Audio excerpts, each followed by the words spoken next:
Hey comrades, what's up? So I'm gonna do something real dumb. I don't feel dumb.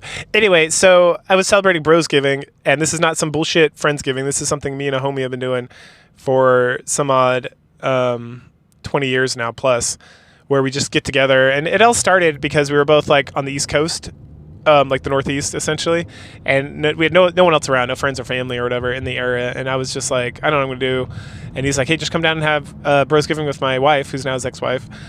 And I was like, yeah, man, that's cool. I'll just drive down. And so I did. And then we had a good time. We just played a lot of Call of Duty because this was like the year Modern Warfare came out, like not that new one, like 2006 or 7. I want to say 6. I think it's 2006 when I went down. So then we just kept doing it, and then we've been doing it. I've done it like every year. We've gotten together every year, despite like his divorce, remarriage, but me getting married, us having kids, all this stuff for, I guess not 20, it's like 18 years now, I would say. Yeah, because it was like 2006. I'm pretty sure it's 2006. Anyway, so good stuff. And every year we play like the new Call of Duty, or like there was like one year we played Battlefield instead, I think, for some fucking reason. But yeah, we just play Call of Duty. And so Black Ops 6 came out, and so we played that, and he is not a big fan of the Black Ops games, at least especially the single player, because they tend to be a little more less shooter and more sneaky generally. But I was like, oh, I love these games. I forgot. Because it's like I literally used to be way into Call of Duty, and then at some point I just kind of noped out. I think it was Black Ops 4, because I remember playing the first 2, if not 3. I remember playing Infinite Warfare. Maybe that was the one I was like, you know what, this pace combat bullshit. Anyway, what's important to note is that I was like, I'm really intrigued by this storyline. I know it's like all janky and fucking stuff, but you know what? I'm like on game 8 or 10 or something of the Shining series, and it's super enjoyable. I know, like the way I'm phrasing this, but I just figured like, oh, I can split this up instead of just playing like the same series for like the next 6 months trying to get through them all. I can mix it up, and I can just post every other week videos when these things finally start popping at the end of the month, or early January, I think is when the Shining games start going in. Anyway, this is gonna be after that. Could be the week after, so this is like in the past, I guess. Anyway, so then I was like, cool, I'm gonna delve deep into the Black Ops chronology and just play through those and talk about those. That should be pretty simple because they're all pretty short games generally. Okay. And so then I went down the rabbit hole trying to figure out the chronological order, and there's like Black Ops 4, which I never played, was like only multiplayer, and then there's like a whole timeline with like the zombie stuff, which is like in the same universe, I guess, but involves time travel and other shenanigans. And then I guess Warzone has its own like storyline, which is like loosely affiliated with the games. Like, fuck, I'm not playing all that shit. I'm just gonna play the campaigns. And then I found out, well, people on the internet are pretty assured that World at War, like the game that came out in like 2007 or 8, is also in the timeline or some bullshit, or maybe 2006. I don't know. Anyway, whenever it came out, and so it's like the first one in like the Black Ops chronology. And then I found some dude. I dug deeper, and I found some dudes arguing about whether the new Modern Warfare games and the new World War II games, like World War II and Vanguard, are part of like the same timeline. And they made, this one guy made some like very intriguing points. And I haven't played the new Modern Warfare games. I think I played the Modern Warfare 1 for like 15 minutes and was like, oh, okay, I've already played this. I'm good. I'm going to play something else. Like, it didn't draw me in. But I guess the story is like way different, and it ties back into stuff, and like different crap happens. Anyway, so then I was like, YOLO, let's just fucking play through all these games. Part of the reason I'm for this is because I have an old Xbox One that I bought in like 2012 or 13, and I literally have, so at the time I was living with a homie. I know there's a lot of preamble before I get to the game, but if you're not interested, go ahead and skip, I don't know, however far ahead. I'm not going to make fucking chapters or whatever. Anyway, so I was living with my other like best friend, who we've known each other since we were like, since like 85 or something. We've known each other like our whole lives almost. And since we were like in kindergarten or some bullshit. And so he's like, he got stationed at the same base I was stationed at, and both our wives were like going to college in other states. And so we're like, hey, we should just live together. And we're like, yeah, it sounds good. And he was like super into Destiny at the time and had like a guild or some shit. And so he's like, I was like, okay, well, I can get up for my PlayStation 3 or whatever at the time. And he's like, no, man, you gotta play it on Xbox. It doesn't cross-contaminate like that. So I was like, sure, bro. So I went and got an Xbox. He bought me Destiny, so because he bought me like he wanted the Game of the Year edition or something, so he could have like the little ghost thing that flies around and talks to you. They had like a little metal replica or something. Anyway, not the point. But at the time, I was like, you know what? I can just make my Xbox One your Xbox, and then log into my account, and you can do vice versa. That way, any games either of us buys will forever be like, we can share. We can play all the games from like both, because you can. Xbox allowed you. I don't know if they still. I think they still allow you to have like your home system, and then like to log in from a different location. And so I haven't played this fucking thing. I pulled out the Xbox to play Black Ops just to see. I was like, well, I don't want to spend $60 in this game. I'm barely gonna play, but I will see. I'll pull out the Xbox from like the box I have it just like stored in for the last like 10 years or whatever, to see if it's still connected to my buddy's account. So it is. So I get in there, and not only that, he has Game Pass, and so I have like all these games. It's just like Lord. So I downloaded. We played Black Ops. I was like, okay, I want to do this. And then so I got all the Modern Warfare games on there. I got Cold War. I got Black Ops 6. And then I was like, then I just like torrented the rest. The only one I couldn't find was the Vanguard, which, if I remember correctly, looked really shitty and had like really bad stuff. But what I'm gonna do is I'm gonna make a video where I'm gonna just use photos from online and just read the story off the wiki and just knock that out real quick, just to like make sure there's any connections going on, because I literally am not gonna spend $60 on a game that I don't want to play. And that the kind of the part of the impetus for me doing this whole series is that I essentially own all these games already, so it doesn't cost me anything to like play them. Okay, so when I looked up the order, the first game in like the series order of historical events, because there's like World War II, Vanguard, and World at War, which all take place during World War II. But I guess and then the original Modern Warfare games and the original World War II games, Call of Duty 1, 2, 3, and then Modern Warfare is Call of Duty 4, and then it was like Modern Warfare 2, Modern Warfare 3, and then we get into like Ghost and all these other things that occurred afterwards. Or World at War was in there somewhere as well. But that being said, so the first one in like the Black Ops timeline, which I will refer to it as, is World War II. And I don't know how it's connected, but we're going to try to figure it out. So that's where we're at. So we're playing World War II. So World War II stars Daniels thus far. And it begins on June 6th, which is D-Day, 1944. And so it has an interesting kind of like overarch in the first chapter. And the way this game's set up is that you have, I think it's 10 chapters, and you just play them in. I don't remember if I had to unlock them as I played through them, because again, I played this game actually. I did play this game all the way through. I remembered after starting it years ago, and everything's already unlocked. And I tried to like reset, but you can only reset each individual level. So you might, if I remember correctly, you could just like play them all in any order, which is kind of stupid, but whatever. Anyway, so you're writing to your paw, Daniels is writing to his paw, about all this stuff going on. And in the first chapter, we just get like a first-person perspective from Daniels. That changes with the second chapter. We see him, and you don't see him as much, but he definitely talks a lot. He's got unlike a lot of like the Modern Warfare or other kind of protagonists in the Call of Duty games, this one actually, he's a chatty Cathy, generally.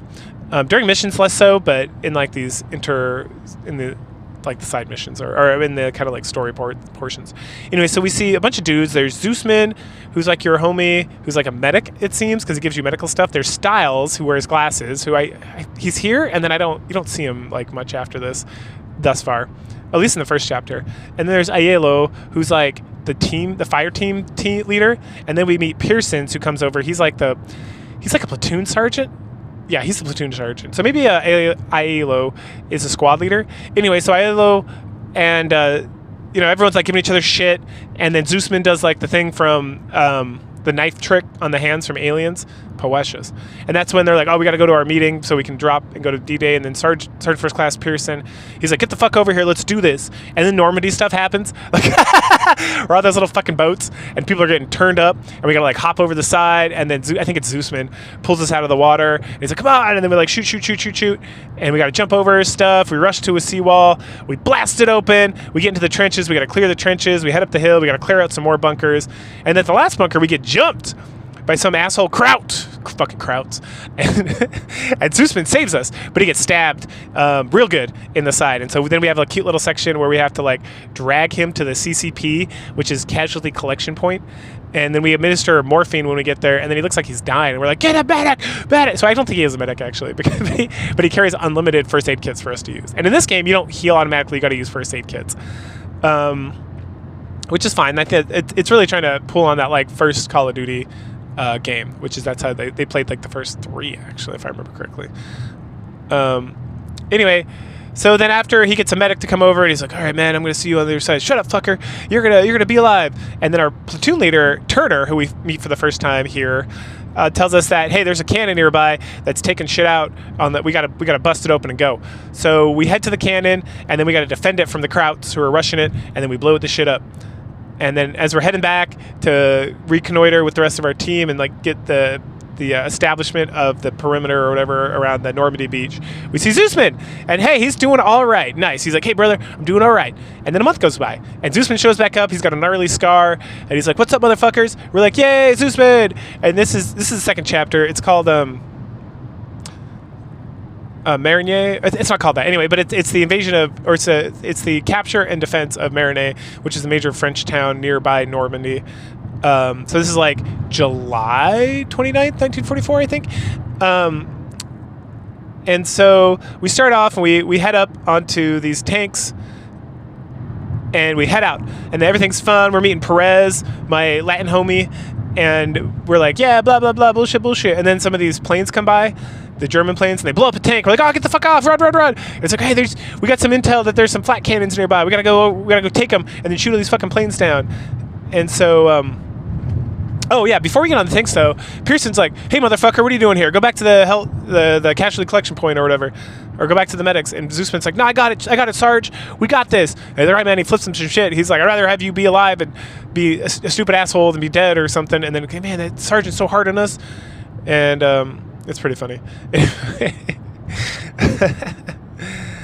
So we head out, capture the flat cannons, and we blow the shit. The anti-air artillery, which those are illegal now because they like tear people up. Anyway, and so we blow the shit out of like a lot of fucking planes, and then we're like, yay, we got it, hooray. And then now it's like, all right, let's get back on the tanks.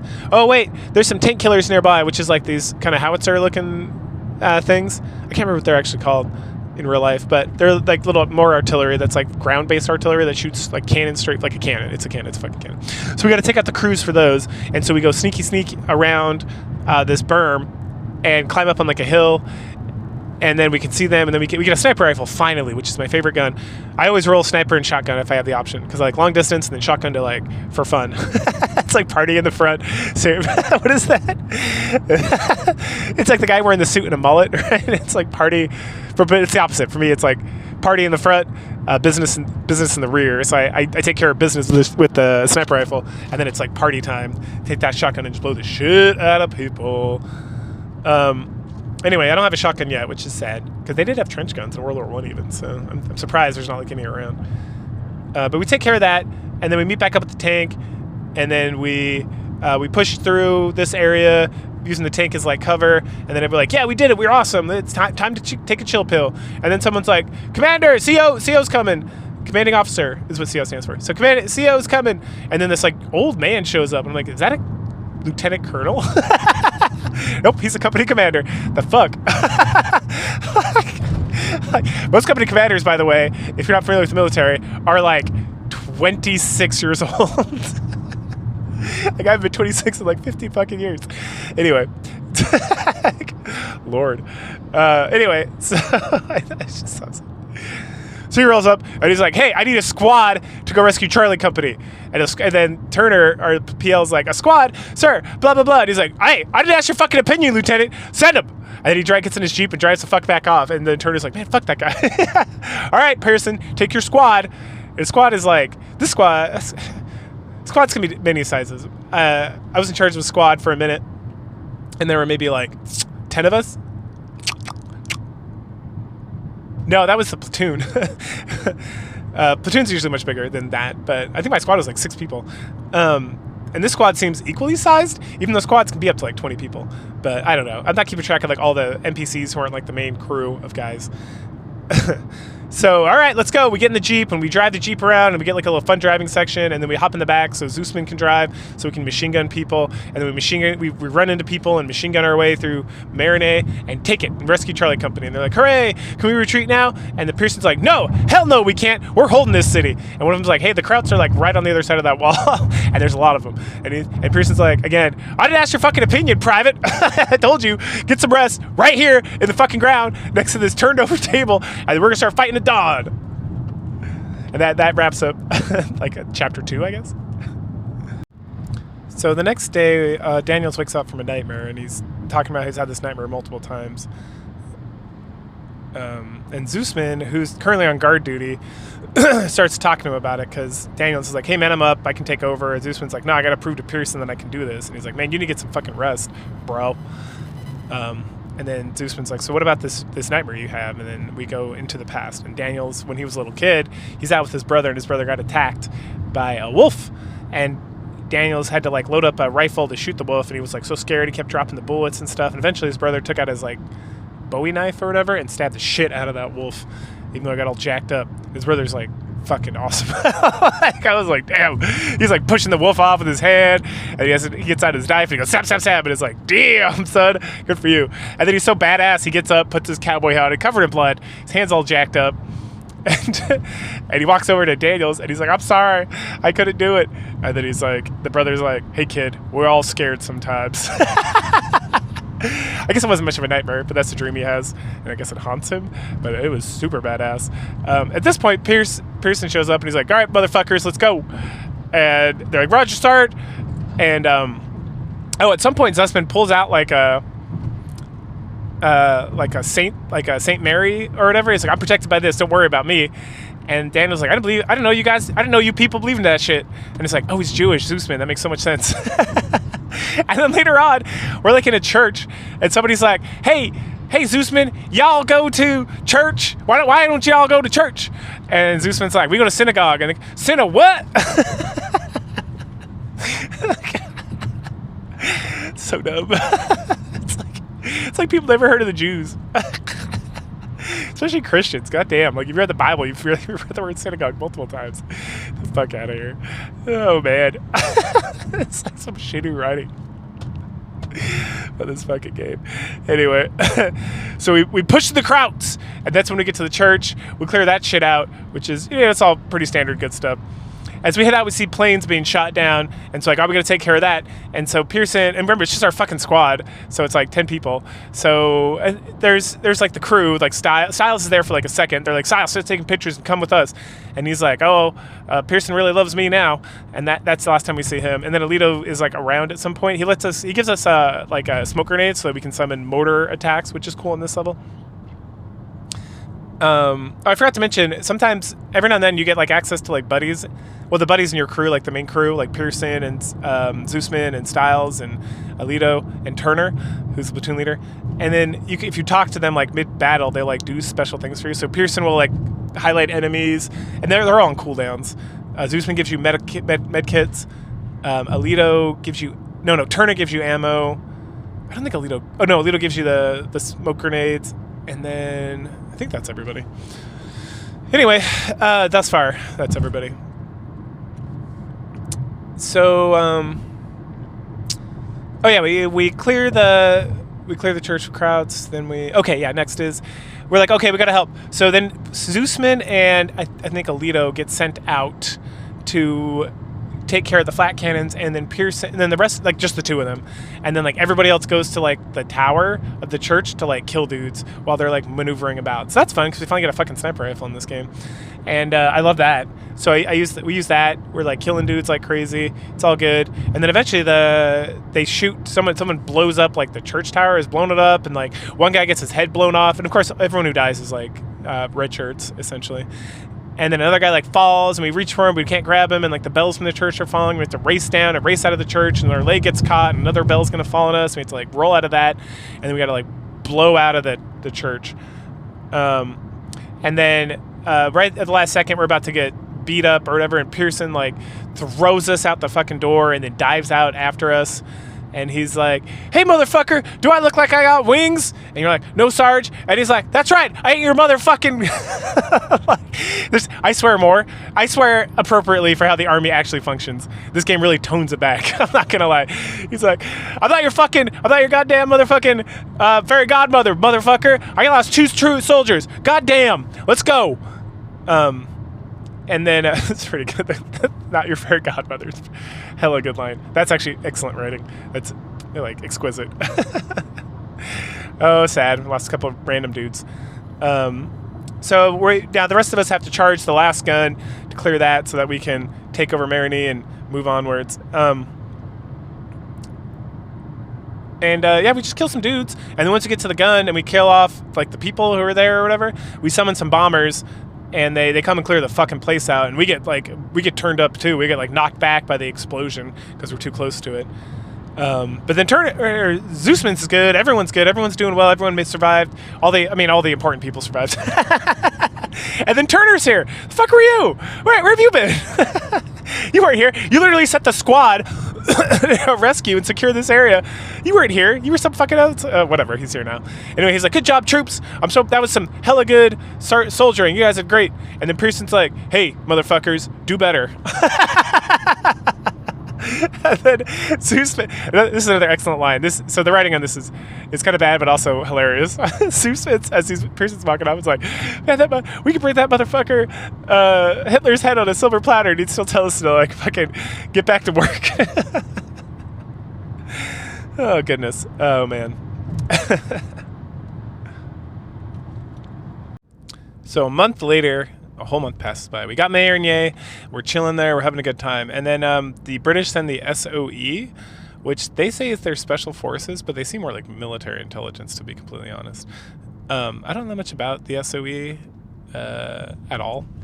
Never heard of them. But I guess I could look it up at some point. Anyway, so they show up, and there's a guy, Crowley, and some broad. Ooh, a girl. Nice. So the first thing we have to do is assault this train to get some papers or something. Or we're supposed to stop the train and board it and take some stuff, and I don't know. But we hit the train yard real hard, and then the train just kind of blows past after trying to blow up the station we're in that we're trying to stop it at. And so we hop in some Jeeps, and we start wrecking shop on this thing. We're driving. I'm driving for a bit. It's the whole bullshit again. We did this in a previous level. It's not super fun to drive the Jeep in this game. But we're driving for a little bit, and then we get to the gun, and that's the fun part, because we stand in the back on this machine gun with unlimited ammo that has like, hey, if you shoot it too much, it'll get too hot, which is a legit thing.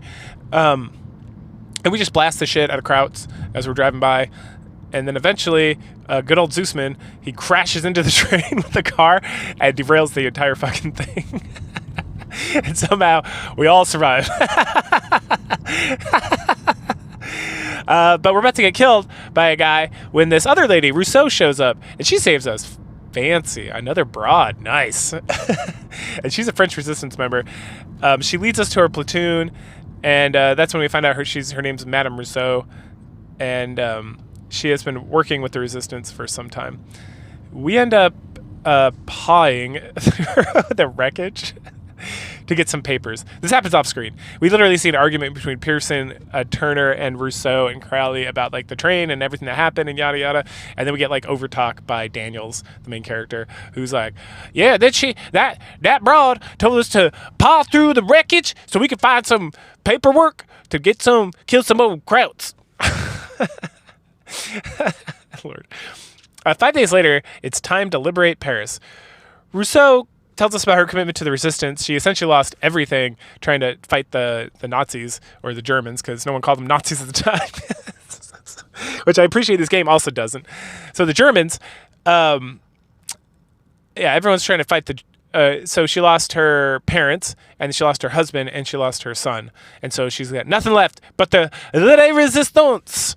And so she's all about that shit. And so in this level, we play as Rousseau for most of it. And us and the British guy Crowley are going to sneak into the German headquarters in Paris. So apparently Rousseau is extremely fluent in German, which is not that unusual. France and Germany are next to each other. And so is Crowley, because why not? So this is fun, kind of. It's almost sneaky. We get this document and we open it up and it has like highlighted sections that we got to memorize. But it's literally like the name is Gerda Schneider. She was born in Hamburg, Germany. Her commander is Franz Spiegel, and she's bringing travel documents to Polis Fruger Heinrich. And so and then we learn that we gotta know this stuff because people are gonna check our papers and they're gonna ask us questions from there, like papers, please. And if we answer incorrectly, we get a game over and we can try again. But if we want to like have a good time and not have to restart ever, then we gotta like kind of memorize it. But it literally is not hard to. None of that stuff is very hard. And then when it comes to choices, when they're like you literally get like a true or false choice. So it's like, what's your name? And it's like Greta. It's like Greta Schneider or like Franklin Delano Roosevelt. Like the names are completely different. And so it's like, and it's a German name, right? It's not that crazy, but it's like, if you even like halfway, if you even opened up the document and took like a scan of it, you would probably get it right 95% of the time. So it's not as fun as it could be. Anyway, we just walk around, we hear dudes talking or whatever. Our goal is to find Fischer, who's a mole, for us with the Germans, for the Les Resistants. And Fischer is, all we're told is that he's wearing a gray officer's uniform. So we just got to find an officer with a gray uniform. And then there's a lot of those guys standing around, and we talk to them, and then they'll give us like some clap back and take our papers and check them or whatever. When I found Fischer, finally, his name literally popped up as Fischer, and I was like, well, that was a waste of time.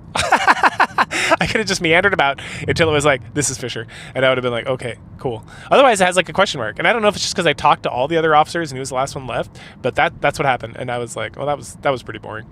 While we're like going through the thing, we get some nice, funny conversations with people. These guys downstairs in the basement who are guarding like La Resistance members. One of them's gonna rape this girl, and so we can kill him and save her. And then another guy is being guarded by like a sleeping guard, but there's like a dog, so we kind of got to be a little sneaky so the dog doesn't wake him up, and we can open his cage. What that does, I don't know. Maybe it affects something later.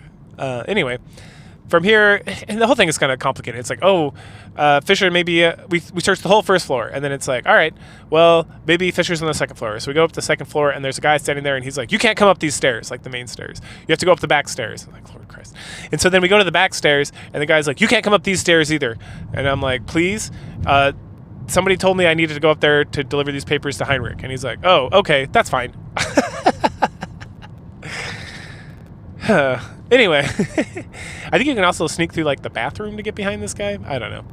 Anyway, so then we still can't go to the second floor, or we can, but I went downstairs to the elevator. I was kind of confused because it seemed like there's multiple paths, but a lot of these like side choices or whatever didn't seem to have like any real effect on anything.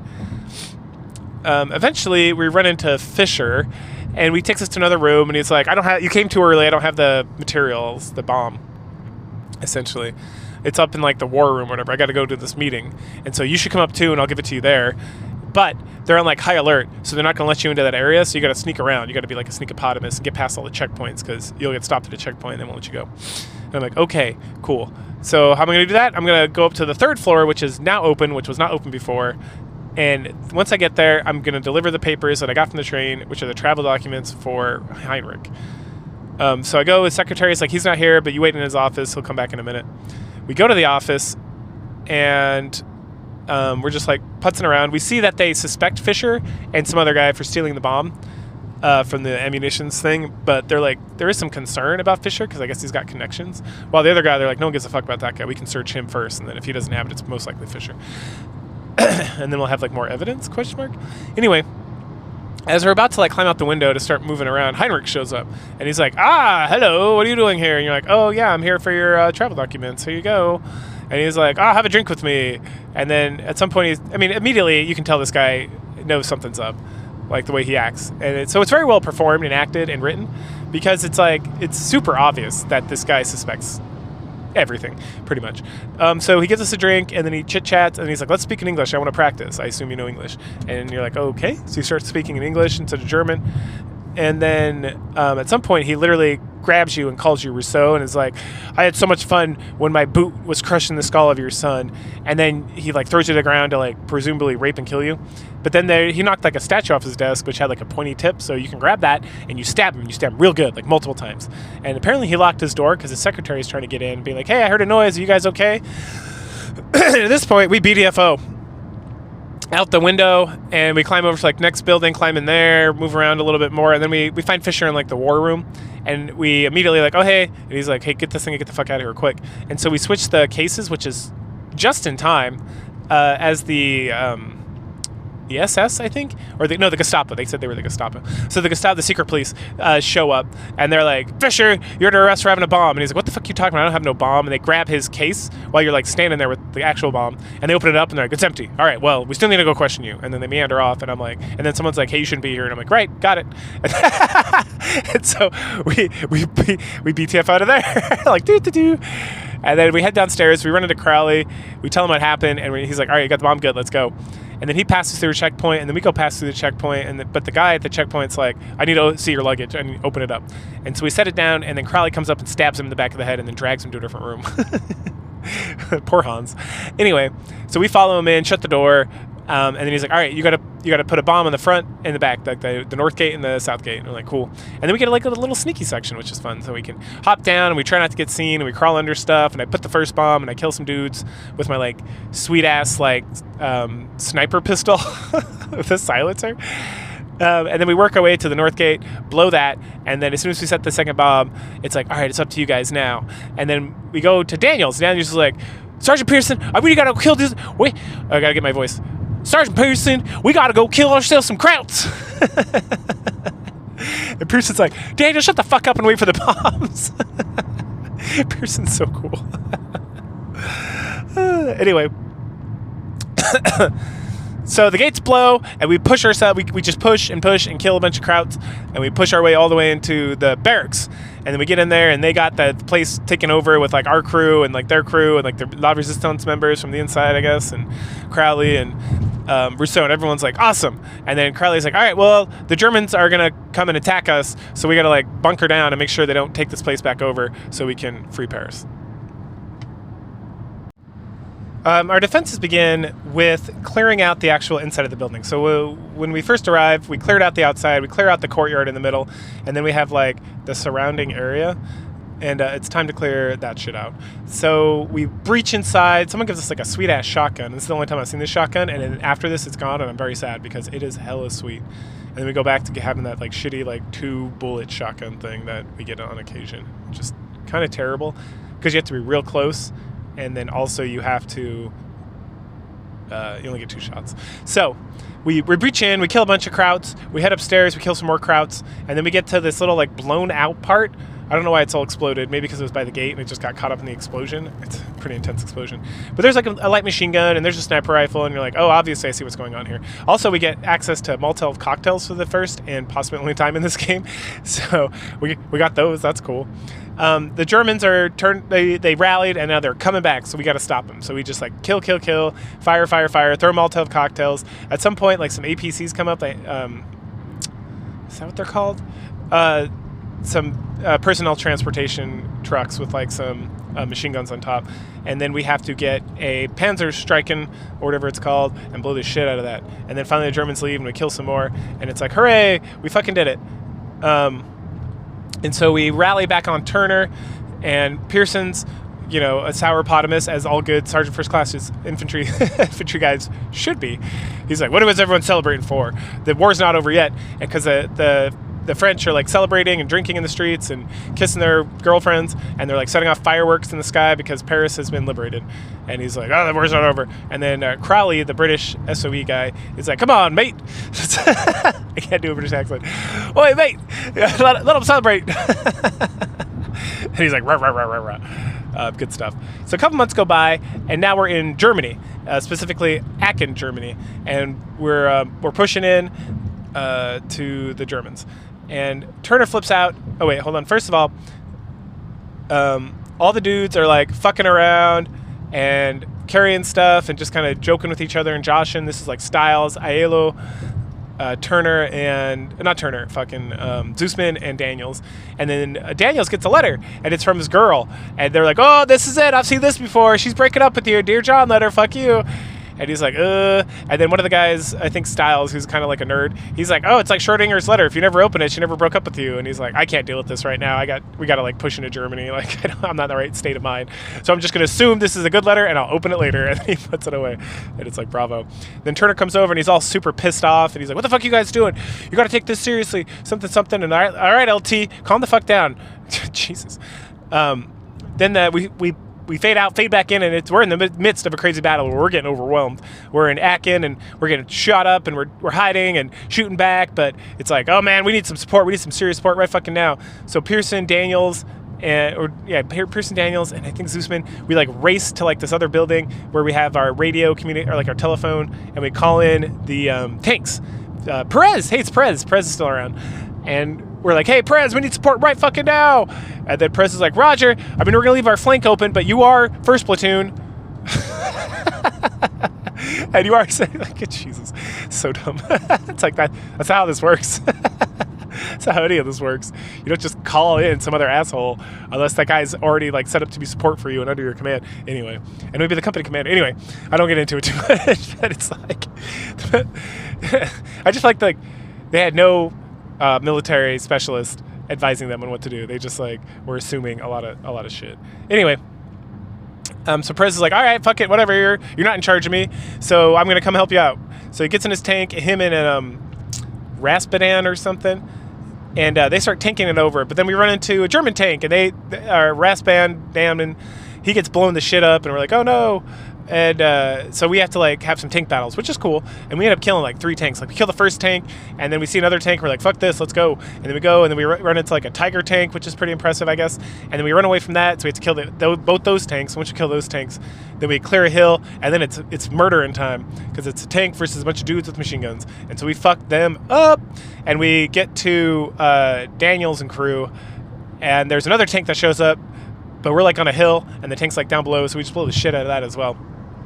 And then it's like, yeah, we saved the day. At that point, we switch back over to Daniels and crew, and we're like, sweet, let's go. And come on, Perez. And there's like, not. And then Pearson's like, nah, Perez is gonna stay here and like maintain this area, so we're the spearhead. We're gonna keep pushing through. So we do. We keep pushing through Akron. We get caught up in like machine gun fight and like a machine gun nest. We have to like dodge through some buildings. And at this point, we have a bazooka. And the only point of having this bazooka, besides just blowing the shit out of people, is that we're going to blow walls open to clear out so we can have an easier time getting through the alleyways. I don't think we ever actually get to this machine gun nest. Maybe we do. It didn't seem to make a big deal out of it if we did, so we're just kind of pushing through, killing dudes, pushing through more buildings, killing dudes. And eventually we get to a high spot, and we look over at a hotel, and it's like, oh, that's the hotel we're looking for. And Daniels, he's a binoculars guy, I guess. So he's looking around. He's like, I don't see anybody outside. They must all be held up inside, fortifying the defenses, so we can approach pretty easily. Except we got to kill the dudes in the windows that are going to be firing down on us. So good stuff.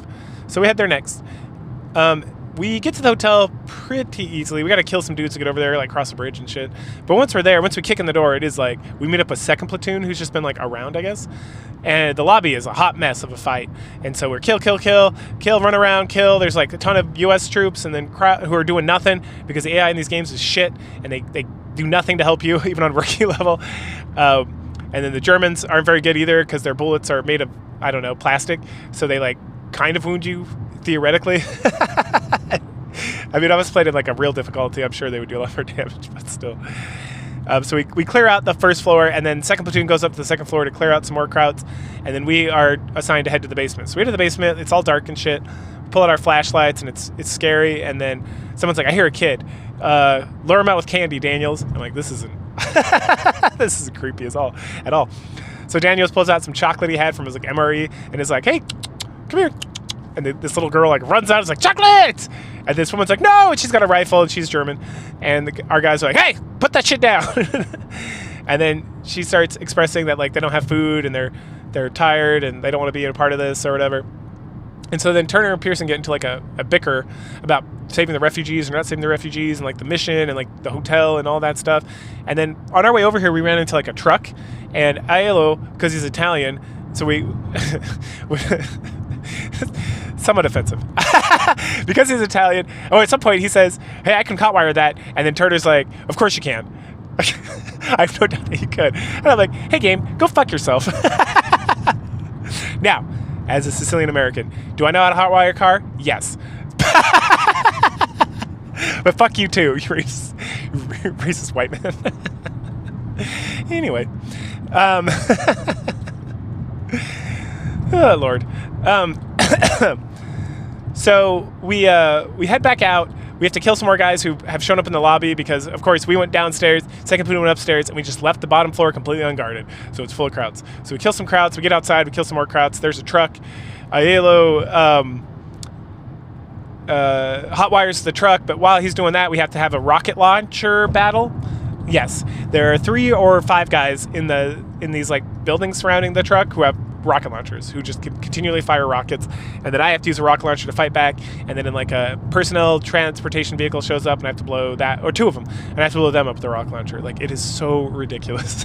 Like, where all these fucking bazookas have 1 shot, by the way, in real life. Like your anti-tank weapon, you pick that thing up, you shoot it, and you throw the tube away, because that fucking, you don't reload that shit. And yeah, they made them where you can reload them. RPGs you can kind of reload, but fuck, man, like those things are not just like, oh, we got tons of this shit, and the Germans just have a bunch of anti-tank weaponry lying around too. Just so many fucking rockets, just everywhere. It's so absurd.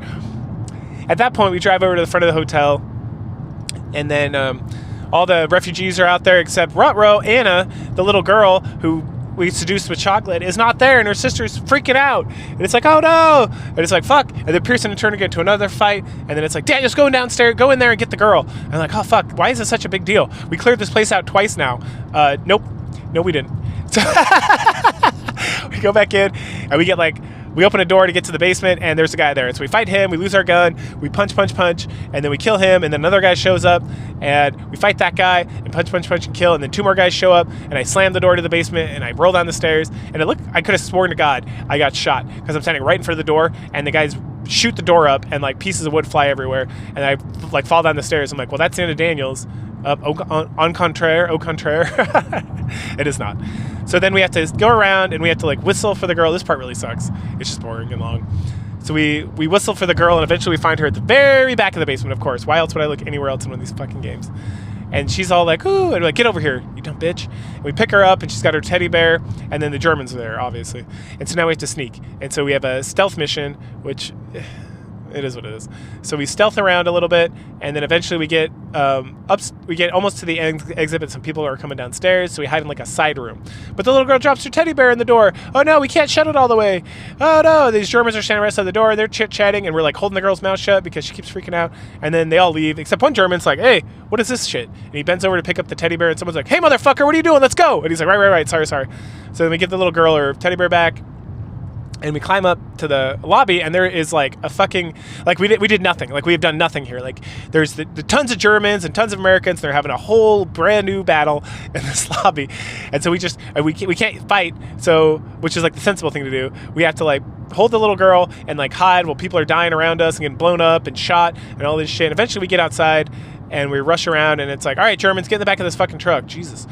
And then Zeusman, who can apparently speak fluent German because, well, he says I can kind of speak German, but he speaks pretty well. That he speaks enough that everyone understands exactly what he's saying. And we find out he's a German Jew, and he hid the German part because, obviously. And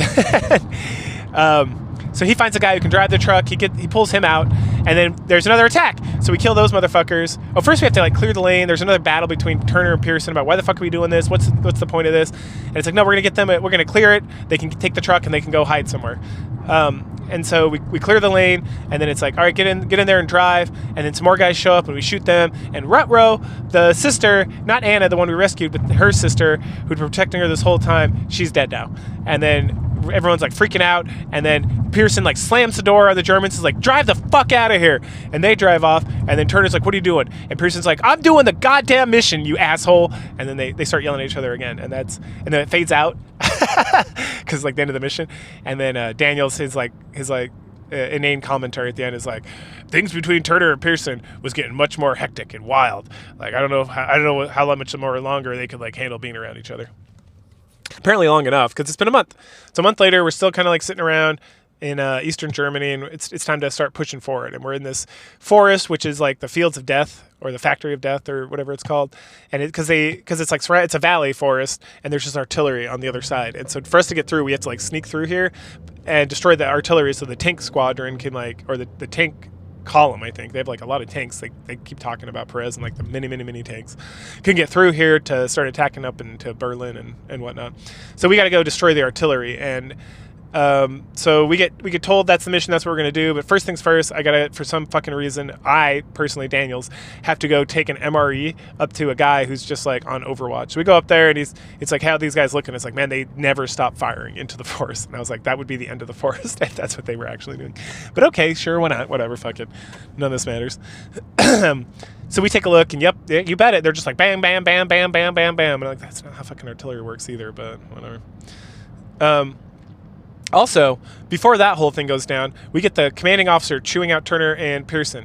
And yeah, I was right before. Like, I don't know why I thought he was a captain. I think just because it was like, why would a platoon leader be talking to the colonel of the fucking regiment or brigade? Like, I don't know. That doesn't make any sense. And it doesn't make any sense. And it comes up again because then the colonel comes over. So colonel is this Davis guy from before. And so he shows back up and he's chewing them out. Like, the fuck are you rescuing refugees for? Whose fault is this? And Pearson, who is written exactly how an incredibly good infantry sergeant first class would act. He takes the blame, right? He's like, oh, we made the decision, not like, oh, that motherfucker made me do it or whatever.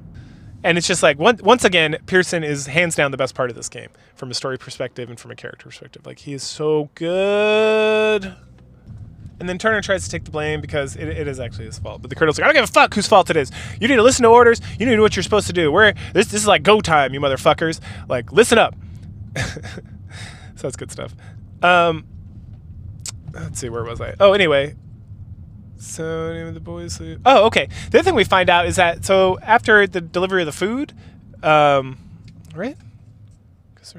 Yeah, I think after delivery of the food or before delivery of food, at some point in this melee of like story at the beginning of this mission, Daniels finally opens the letter, and everyone's like, "Oh, here it goes. He's getting broken up. Look how sad he is. Oh, sorry, big guy. That's just how life is." And he's like, "Nah, she's pregnant." And they're like, "Oh shit, you're dead." And at this point, I was like, Daniels is definitely not going to make it out of the war, because the writing in this, again, is character specific. Like, the individual characters, I feel, are written well. They have good connection to each other.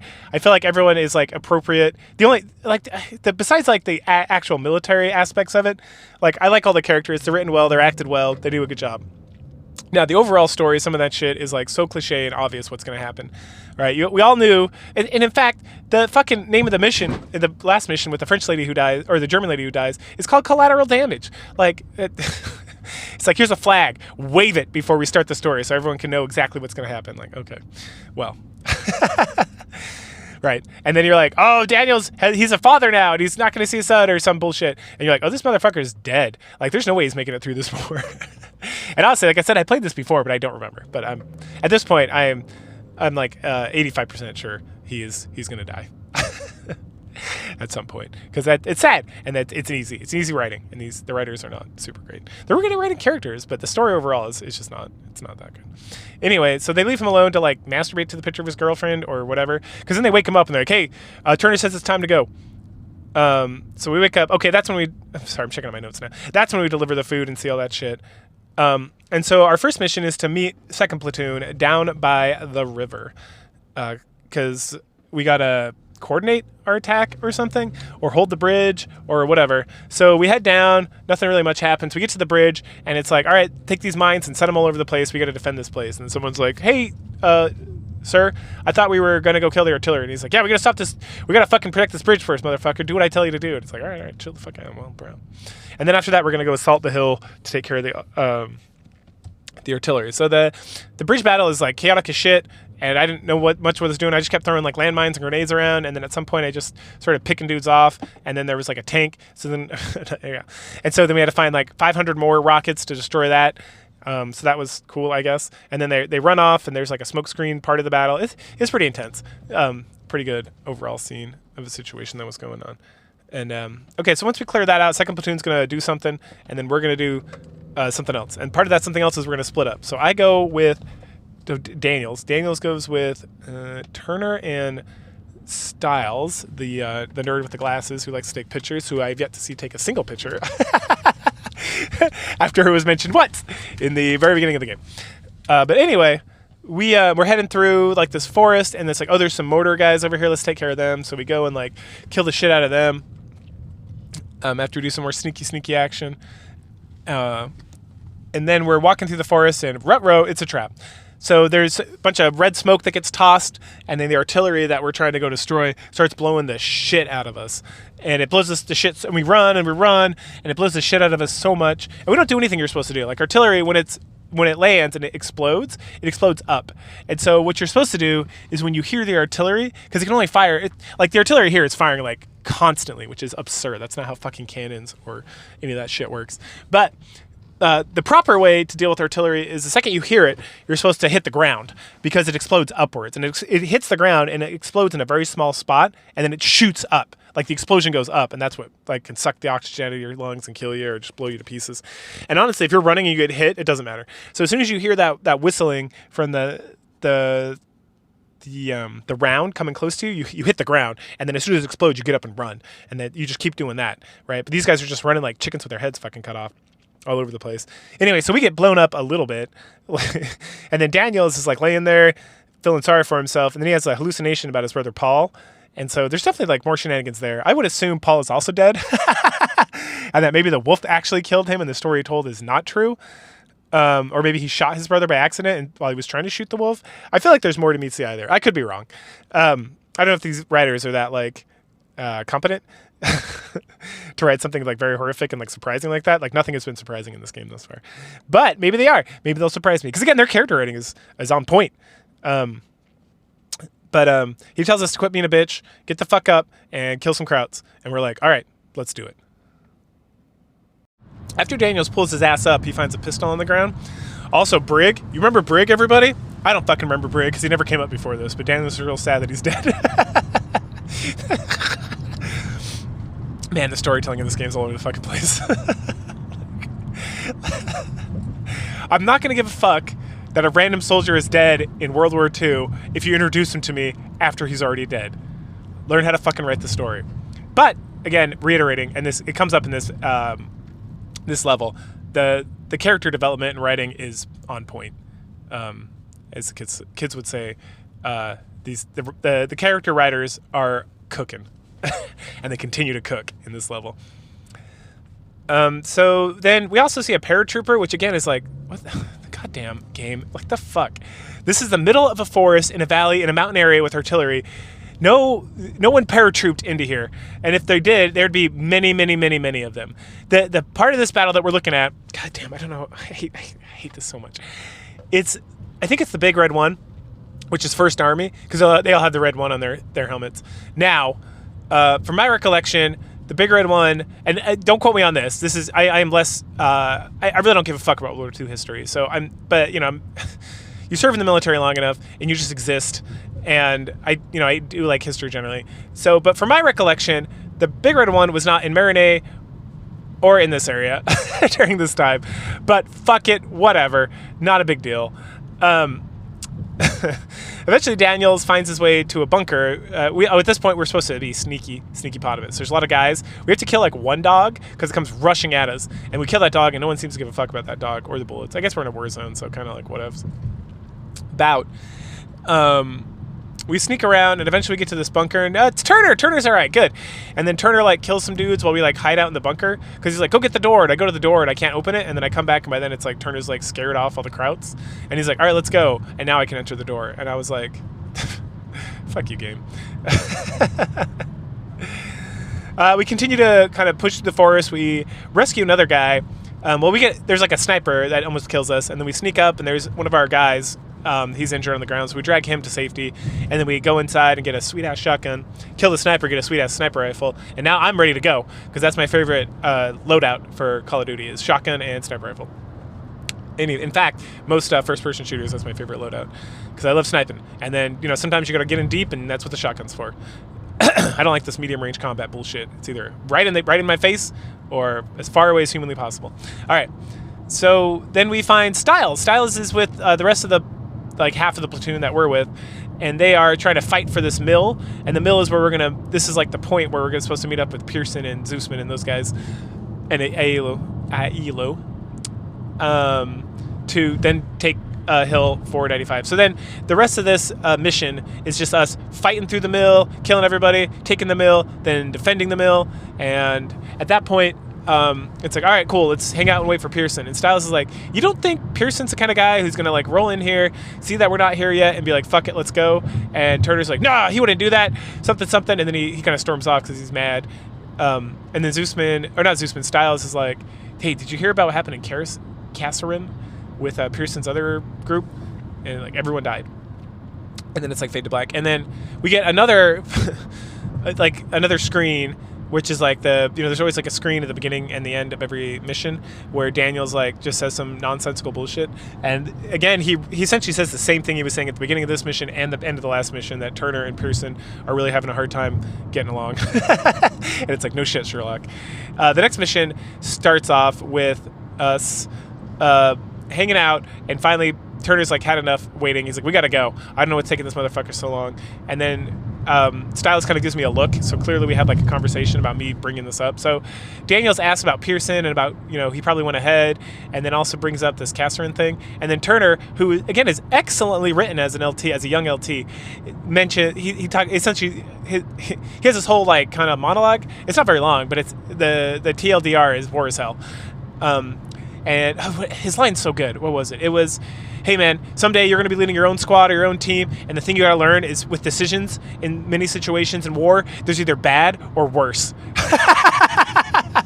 And I was like, damn, facts. So again, the character writing is excellent. And then Turner's just like, it is what it is, let's go. So you push ahead. We find Ailo pretty quick, and he's like, hey man, it's like, you doing okay? It's like, yeah, I'm fine. Pearson's up ahead with Zeusman. And we're like, damn dude. And so, hey, you're gonna be good? Yeah, I'm good. And we leave like a medic with him, and we go and find Zeusman and Pearson, and then Pearson and Turner get into like an argument, and he's like, what, you were supposed to meet with us first, something. Pearson's like, well, I saw a platoon and I took it, sir, and something, and fighting wars and whatever. Anyway, so our new mission is that there's this bunker that's stopping us from getting up to the artillery, and so we have an engineer. He's going to use like his blow-up stick, which is like a C4 connected to like a stick that extends, so that we can blow up a wall and not be standing right there, or dynamite or whatever. It's an interesting contraption. I guess you do what you can with what you got. But we're supposed to escort him up, and so we have to be very careful so he doesn't die until right before he gets to the bunker, and then he dies because of the story, which is, again, such bad writing. And so we have to pick up the stick, obviously, because we have to do everything. And when we blow up the bunker, and hooray, we did it. And then as we're climbing in, Turner and Pearson really get into it because we're not under like immediate threat. And so Turner's like, blah, blah, blah, you got to take care of the men. And then Pearson's like, sir, we are fucking cogs in the machine. Like, we will go and do exactly what we're fucking told to do. That's how this works. Like, if people die, people die. And then Turner's like, you got to look out for your men. And then Pearson like turns away, and then Turner grabs him and punches him in the face. And Pearson, this whole exchange is like, where were these writers with the whole story and like the historic accuracy of any sort whatsoever? Right? Like, it's so good. Like, this interaction between them is exactly how it would be between because most platoon leaders are going to be like 22 years old, maybe to 25. And then most sergeant first class are going to be early 30s, like 10 years older, roughly. And so this interaction is excellent. And then Pearson takes that hit, and he doesn't do shit because he's a good fucking soldier, and he knows what he's fucking doing as a sergeant. Now, is he a good leader? Who knows? But this is exactly how a good sergeant first class would act. He just stops. He like looks away. It's very well animated. It's so fucking good, guys. Like, no joke. Like, I'm like, damn, they did an excellent job of this. This is so good. This interaction. And I think this is actually where he has the quote, like, sir, we are cogs in a fucking machine. Or he calls him Joseph, right? And that's how you know sergeants are getting serious. Because they're all about them regulations and doing things the right way. So the second he calls like his superior by his first name, it's like, everybody shut the fuck up and listen to what's going to happen here. He is mad. Like, he's not going to do anything crazy because he's a good soldier. But it's like, Joseph, we are cogs in a machine. We do what we're told. Like, that's how this works. That's how we win this fucking war. And then Turner's like, he says something else. And it's like, all right, well, let's go assault this hill. And then Daniels is like, well, hey, mom and dad, let's go take the artillery, and then we can have like continue this conversation when we're safe and such. And so we had their artillery spot. And this whole portion's kind of bullshit. It's like it seems like a lot of like extra spawning guys behind me, even though I have a whole fucking platoon. And this platoon, when we roll out, I did like a quick check. There's at least 20 people in this thing, and so we're attacking a location that has maybe 10. So we should just like fucking overwhelm these guys immediately, and we don't. And because dudes just keep popping up, or dudes don't get shot. Like I'll go somewhere, and then a guy like a German will walk past like 4 of my guys to shoot me in the back, and I'm like, God, what the fuck, game? Like, you've been doing this. Goddamn Activision, you've been making these games for nigh on 25 years. Like, get your fucking AI straight, all right? I'm not playing on ultra difficult where I want my teammates to do shit all. I'm doing the easiest difficulty humanly possible. They should be running this campaign for me, as far as I'm concerned. Like, the fuck, man, they don't do shit. Like, just don't even have them there. Just let me be a commando. God damn. At least then I'm not like, okay, well, there's 2 guys over there. I should be okay. If nothing else, the Germans should stop and fire at them and waste their bullets there. Nope, they just saunter on past. Like, fuck me in the ass. Jesus Christ. This level is like the worst about it, too. Just like, not even this level, this particular portion of the level. Anyway, so we clear the artillery, and then a tank shows up. And so we got to blow it up, and I hit this thing with like 4 rockets. And I'm like, God damn, when did this tank get so strong? And then it's another portion where I'm just getting like dudes are like hopping out of like the scenery, and I'm just like, God fucking damn game. But I finally make it through, and as I'm making it through, as we blow up like the tank finally, we get like thrown back, and we're kind of like stunned, and the tank's kind of rolling into us, and we're like trying to back out. And then this guy like pops up out of the tank, and he pulls out his pistol, and Turner like leaps in front of us so that he gets shot instead of us. And then, oh no, someone shoots him instead of me. And then I shoot them, and Pearson comes over, and then I grab Turner, and I'm dragging him off. And Turner's like, leave him. Or no, Turner's like, leave me, I'm dead. And we're like, no, sir, we will not leave no man behind. And Pearson's like, grab him, let's go. We gotta retreat. We're getting overwhelmed up here. And so we start dragging off, and we start pulling back. And then this guy hops up on top of the tank, and he shoots. Does he shoot Turner again? No, I think he shoots Turner again, so Turner's like straight up dead. And then he starts sauntering over to us, and this dude looks like a fucking villain from, what's that other game? Wolfenstein. Like, he's got like a black trench coat, he's bald. For a second I thought he had a scar or like a eye patch over his eye, and I'm like, what the fuck? Where'd this motherfucking German vampire come from? Like, this... Oh man, Priss shows up at some point too to to help out, and he gets immediately destroyed. So Priss just like dies off screen essentially, which is like sad, but no one gives a fuck because we're so centered on like this whole Turner situation. And then so then we have to fight. We have to shoot this guy like a couple times, because he's coming up to shoot us like real close in the head for some fucking reason. And so we use Turner's gun, who's dead on us, and really his like shoulder, his hip pistol, shoot this guy, and then we have to like pull the gun out and shoot him again. And then Pearson like drags us out, and then we go. And then, oh no, Turner's not dead at this point, I think. No, Turner's not dead. So why isn't he dead? I'm so confused. It looked like he died, but maybe he's just real injured, real bad. Because right after this, we drag him some more. It's like a cinematic at this point. So that we played all that, and then a cinematic. We're dragging Turner, and then he's like, "Give me your gun." And we hand him our gun. He's like, "Go! I will take care of this. I will block you guys so you can retreat." And then we're like, "No!" And then Pearson's like, "Let's go. Fucking let him do it." And because he's a cog in the machine. And so we start going, and it's like, no. And we see Turner kill some Krauts, and then they all stop to like murder him, and so we're able to escape. And then later on, Pearson's like looking real sad, eponymous, just like in a tent somewhere. It's like real dark and like an odd setup scene. And this is some more excellent character writing for Pearson. Daniels walks up and he's like, "Hey, I figured you'd want this," and it's Turner's pistol that we still have. And he goes, "Why the fuck would I want that?" And he's like, "Listen, I'm in charge of this place now, and things are going to be ran a little different. We're going to do what we're told to do when we're told to do it, with absolutely no exception whatsoever. And I expect you to follow through because I'm putting you as my number 2. So you're going to listen to what the fuck we're supposed to do, and you're going to execute without question. Now get the fuck out of here." And he throws the pistol back at us and like goes to sit down, looks hippopotamus again. And then Daniels looks down and kind of like walks off real sadly. A month passes in Germany, and it's time for the Battle of the Bulge. It's Christmas Day, in fact, December 25th. Daniels got promoted to corporal, and so we're in the Ardennes Forest. Yeah, we're in the Ardennes. Wait, yeah, we're still in the Ardennes Forest, hunkered down. You see all these guys. They got like their tin can Christmas trees, and little ghetto presents and whatnot. And people are freezing cold. Pearson's running this place kind of hard. Without Turner there, without Mom around to mediate, Dad's gotten real harsh with the corporal punishments and shit, and the pick it up by your bootstrap mentality that he's good old Sergeant First Class is ready for. The boys are toasting to Turner's memory after talking about this said phenomenon of Pearson being kind of an asshole. And that's the thing, he's not being an asshole. He's just got some trauma, and he's been hitting the sauce a little too hard. Like, there's a difference. Like, I tend to overuse the word asshole, I would say, because I feel like it's a nice moderation, a moderate area to have like a discussion about individuals without just resorting to outright profanity necessarily. Like, I feel like it encapsulates a lot of characters in games or anime or movies or whatever that I talk about.